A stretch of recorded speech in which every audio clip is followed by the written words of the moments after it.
दोस्तों एक कहानी है एक ट्रक ड्राइवर की जिसका नाम लकी है। लकी ट्रक ड्राइवर का काम करता है। वो एक ट्रांसपोर्ट कंपनी में सामान डिलीवरी का काम पूरे इंडिया में किया करता था। एक दिन वो सामान की डिलीवरी लेकर महाराष्ट्र जा रहा था। वैसे तो हमेशा लकी के साथ कोई ना कोई हेल्पर डिलीवरी के समय रहता था, लेकिन उस दिन उसका हेल्पर बहुत ही बीमार था, इसलिए वो बिना हेल्पर के ही डिलीवरी करने जा रहा था, क्योंकि लकी को उस सामान की बहुत ही जल्दी डिलीवरी देनी थी।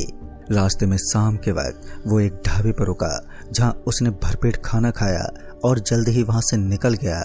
आगे वो जिस रास्ते से जा रहा था वो पूरा रास्ता सुनसान था। अब शाम ढल चुकी थी और रात भी हो गई थी, और कुछ दूर सड़क पर चलते हुए लकी को रास्ते के किनारे पर एक ट्रक पलटा हुआ दिखाई दिया, जिससे उस ट्रक का सारा लोड सामान बाहर बिखरा पड़ा था। वहां काफी अंधेरा था, लेकिन उस ट्रक की हेडलाइट और टेल लाइट जल रही थी।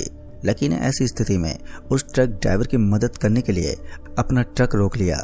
उसने उस ट्रक के पास जाकर उस ट्रक के केबिन में देखा, लेकिन उसे ट्रक में ना ही तो कोई ड्राइवर दिखा और ना ही कोई हेल्पर। उस ट्रक के आगे का शीशा टूटा हुआ था और आगे वाला हिस्सा पूरी तरह से अंदर धंसा हुआ था, जो देखने पर ऐसा लग रहा था कि ट्रक किसी खंबे से टकराया हो। लेकिन वहां पर ऐसा कोई खंबा नहीं था। रास्ते के एक तरफ खाई और दूसरी तरफ घना जंगल था। उसने सोचा, इस ट्रक की ऐसी हालत है, इसकी सूचना मुझे अपने मालिक को देनी चाहिए, वही इसकी कुछ मदद कर पाएंगे। और उसने तभी अपने मालिक को फोन करके बताया। और जैसे लकी अपने मालिक को फोन लगा रहा था, तो वैसे उसे वहां पर अजीब सी आवाज आने लगी। उस आवाज को सुनकर ऐसा लग रहा था जैसे वो किसी के रेंगने की आवाज हो। एक बार के लिए तो जब उसने अपने आजू बाजू में देखा तो उसे कुछ भी नहीं दिखा, मगर इतना काफी नहीं था। कुछ देर तक तो वो इधर उधर अपनी नजर घुमाता रहा, लेकिन उसे कोई भी नहीं दिखा। फिर उसके बाद में उसने हिम्मत करके अपने मोबाइल की टॉर्च जलाई और उस ट्रक के पीछे वाले हिस्से के पास पहुंचा, तो उसने देखा कि उस ट्रक के पिछले वाले हिस्से में उसे हल्की हल्की वहीं से रोशनी चमकती हुई नजर आ रही थी। और उस रोशनी को चमकता हुआ देखकर ऐसा लग रहा था जैसे कि ये किसी मोबाइल की टॉर्च की रोशनी है। मगर उसके बाद उसने सोचा कि शायद ये रोशनी भी इसी ट्रक के किसी पार्ट का हिस्सा होगी, इसलिए वो फोन करने पर ध्यान देने लगा। लेकिन आज तो किस्मत ही खराब थी। उसने काफी देर तक कोशिश की, लेकिन उसके बाद भी फोन नहीं लग रहा था। वैसे भी इस तरह के इलाके में नेटवर्क का ना होना लाजमी सी बात है। इधर उधर फोन हिलाने के बाद और ऊंची जगह पर चलने के बाद भी जब नेटवर्क काम नहीं कर रहा था, तो उसके बाद लकी ने ठान लिया था कि अब वो किसी गाड़ी के आने का इंतजार करेगा और किसी गाड़ी के आने के बाद ही यहाँ से निकल जाएगा। यही सोचकर वो वहां से थोड़ी दूर आगे नजर आने वाले एक छोटे से टीले पर बैठ गया और वहां से किसी गाड़ी के आने का इंतजार करने लगा।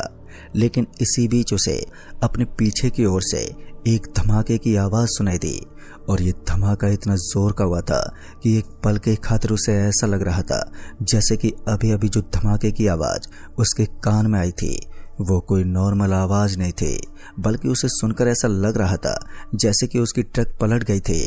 और अब उसे भी इस चीज का काफी डर लगने लगा था। और उसके बाद वो जल्दी से जब उस पलटी हुई ट्रक की तरफ भागता हुआ उस जगह पर पहुंचा जो ट्रक पलटी खाई हुई थी, तो उसने देखा कि वो ट्रक वहां से गायब है। ये देखकर उसके पैरों तले जमीन खिसक गई, मानो धरती का सारा बोझ उसके ऊपर आकर गिर गया हो। उसे ऐसा लग रहा था जैसे कि वो किसी मायावी दुनिया में आ गया है, जहां पर सब कुछ अजीब है। उसके बाद जब उसने अपनी नजर अपने ट्रक की तरफ दौड़ाई, तो उसने देखा कि उसका ट्रक तो बिल्कुल सही सलामत खड़ा था, लेकिन अभी अभी जो धमाके की आवाज आई थी वो किस तरह की आवाज थी। उसने सोचा कि शायद बगल में जो खाई है उसके अंदर ट्रक गिर सकती है, इसलिए वो उसी खाई के अंदर झांकते हुए देखने लगा। धीरे धीरे अब उसकी नजर उस खाई के अंदर जा रही थी, लेकिन वैसे ही अंधेरा और भी ज्यादा बढ़ता जा रहा था, जिस वजह से वो साफ साफ इस नजारे को देख पाने में सक्षम नहीं था। कुछ देर तक तो वो नीचे की तरफ देखता रहा, लेकिन उसके बाद उसकी नजरें पेड़ से लटके हुए एक आदमी पर पड़ी। उसने पाया कि पेड़ से लटकता हुआ वो आदमी काफी अजीब दिख रहा था, क्योंकि वो देख पा रहा था कि उसकी आंखों की जगह दो कठपुतली नजर आ रही थी। अंधेरे के अंदर लकी उस आदमी को इसलिए भी देख सकता था क्योंकि अब उसके हाथ में मोबाइल की टॉर्च थी। लेकिन इस नज़ारे को देखकर उसका शरीर बुरी तरह से कांप रहा था, अब उसे समझ में नहीं आ रहा था कि आखिर अब वो करे तो करे क्या।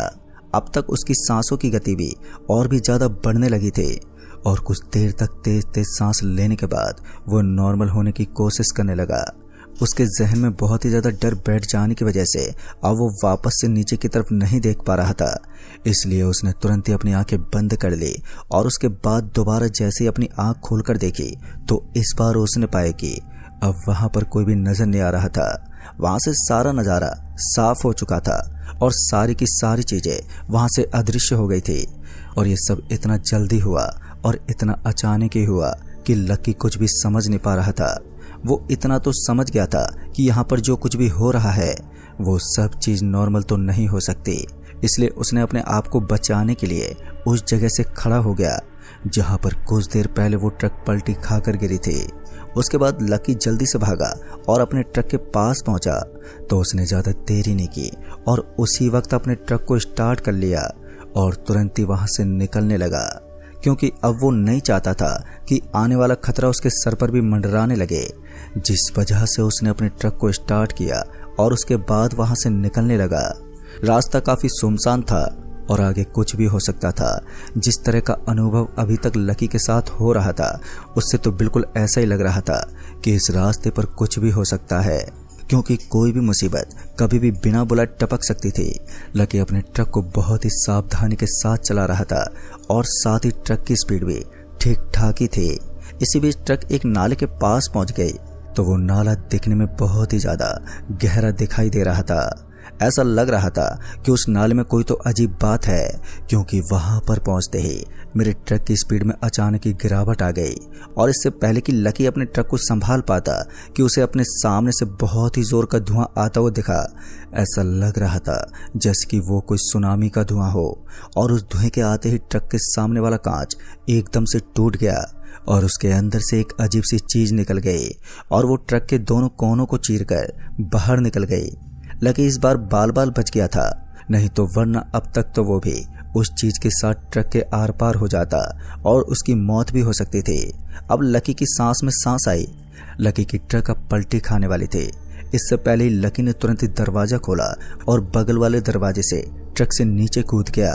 फिर उसने सरपट भागना शुरू कर दिया और अब एक बार के लिए भी वो वहां पर रुकना नहीं चाहता था। आसमान में काले बादल भी दिख रहे थे और धीरे धीरे हल्की हल्की बूंदाबांदी भी शुरू हो गई थी। अगर कहीं बारिश हो गई तो फिर काम बिगड़ सकता था।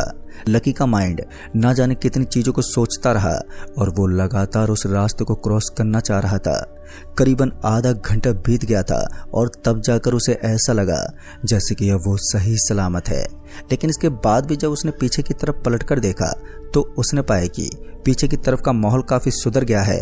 लकी इस बात को नहीं जानता था कि आगे आते आते वो किस जगह पर पहुंच गया था, पर जब उसने आगे के नजारे को देखा तो उसके तो रोंगटे खड़े हो गए। उसने देखा कि वो सड़क से होते हुए एक ऐसी जगह पर आ गया है जहां पर 6 छतरियां बनी हुई थी और उनके नीचे राख पड़ी हुई थी। उसे समझते हुए ज्यादा टाइम नहीं लगा कि ये एक शमशान घाट है और आज से पहले वो कभी भी शमशान घाट जैसी जगह पर बिल्कुल भी नहीं आया था, जिस वजह से उसे अब और भी ज्यादा घबराहट होने लगी थी। पर अब भागते भागते लकी की सांसें ऊपर नीचे हो रही थी और फिर कुछ देर के बाद उसकी फूलती हुई सांसों को और भी तेज करने का काम ट्रक की आवाज ने किया। पहले तो उसे लगा कि शायद उसकी मदद के लिए कोई पहुंच सकता है, लेकिन जैसे ही उसकी नजर अपनी ओर आते हुए ट्रक पर पड़ी तो उसने देखा कि ये तो वही ट्रक था जो कि पलटी खाकर साइड में गिरा हुआ था और इस बार इसकी ड्राइविंग सीट पर एक आदमी बैठा हुआ था और ये भी कोई और नहीं बल्कि वही था जो कि कुछ देर पहले उस खाई के एक पेड़ से लटका हुआ था। लकी अब बहुत ही बुरी तरह से डर गया था। उसके पैरों में कपकपाहट होने लगी और इससे पहले कि लकी कुछ कर पाता कि वो ट्रक उसके बगल से गुजर गई और लकी को कुछ समझने का मौका तक नहीं मिला।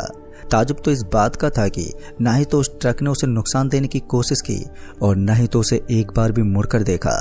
लकी को अभी भी समझ में नहीं आ रहा था कि आखिर मामला क्या है। अब बस लकी को किसी तरह टाइम का इंतजार था। वो अब सड़क के बगल में एक पेड़ के नीचे छुप गया था, क्योंकि अब वो चाहकर भी वहां से नहीं निकल सकता था। उसे घबराहट हो रही थी कि कहीं फिर से वो ट्रक उसके पास ना आ जाए और उसे कोई नुकसान ना पहुंचा सके। शमशान घाट के अंदर भी अब उसे बेचैनी होने लगी थी, जैसे शमशान घाट उसके लिए ढाल बन गया हो। क्योंकि शमशान घाट में आने के बाद उसके साथ कुछ भी अजीब नहीं हुआ था। इसी बीच उसकी नजर एक घने पेड़ पर गई। देखने में वो किसी कीकड़ का पेड़ दिख रहा था, इसलिए वो उस पेड़ के पास चला गया और उसके नीचे जाकर छुप गया। वहां पर कुछ कपड़े रखे हुए थे जिन्हें ओढ़कर वो वहीं पर लेट गया। लेकिन जैसे उसे नींद आने वाली थी तो उसने महसूस किया कि उसके बगल में आग का ताप हो रहा था, इसलिए उसने एक बार उस तरफ देखा और फिर उसे नजरअंदाज कर दिया। लकी को वहीं नींद आ गई थी। फिर जब सुबह हुई तो उसने देखा कि उसने मरे हुए लोगों के कपड़े ओढ़ रखे थे और उसके साथ ही उसके बगल में जो आग जल रही थी वो किसी की चिता जलाई गई थी। पूरी रात उसने भूतों से सामना तो किया, लेकिन रात में किसी मरे हुए आदमी की चिता के बगल में लेटकर उसे बिल्कुल भी डर नहीं लगा। उसके बाद जब लकी ने देखा कि वो किसी चिता के बगल में सोया था तो उसे हंसी भी आ रही थी और उसका माथा भी सनक गया था। फिर उसने वहां से निकलकर अपने मालिक को फोन किया और उसे सारी बात बता दी। सारी बातों को जानने के बाद उसके मालिक को काफी बुरा लगा, क्योंकि वो लकी की कोई मदद नहीं कर पाया। जब वो रात को इस तरह की मुसीबतों से जूझ रहा था तो उसके बाद जैसे ही लकी अपने ट्रक के पास पहुंचा तो उसने देखा कि उसकी ट्रक की हालत बिल्कुल ठीक नहीं थी और अब वो टूट चुकी थी। लेकिन लकी कर भी क्या सकता था। फिर उसके बाद उसने क्रेन को बुलाया और अपने ट्रक को उठवा लिया। लेकिन जब उसने इस बारे में बात की जो उसके साथ रात में हुआ था तो उसे पता चला कि ये जगह इतनी ज़्यादा अजीब है कि एक तो यहाँ से रात में कोई गाड़ी नहीं गुजरती और ऊपर से जो लोग यहाँ से गुजरते हैं उनके साथ इसी तरह का हादसा होता है। उन्हें सड़क के ऊपर कोई ट्रक नज़र आती है जो पलटी खाकर गिरी हुई होती है और फिर उन्हें कुछ ऐसी चीज़ें नज़र आ जाती हैं जो इंसान को अकेले में डराने के लिए काफ़ी होती है। किस्मत वाले लोग तो बच जाते हैं, लेकिन कुछ अपनी फूटी किस्मत के चलते इन सब चीज़ों से डरकर खुद ही अपनी जान गंवा देते हैं। खैर दोस्तों, उस रात लकी जिंदा तो बच गया, यही उसके लिए काफी बड़ी बात थी। तो दोस्तों, इस कहानी में बस इतना ही। कहानी आपको पसंद आई हो तो वीडियो को लाइक शेयर जरूर कर दें और साथ ही हमें नीचे कमेंट बॉक्स में जरूर बताएं। तो मैं आपका दोस्त राजकुमार जल्द ही मिलूंगा ऐसी एक और नई कहानी के साथ। तब तक के लिए बाय एंड टेक केयर।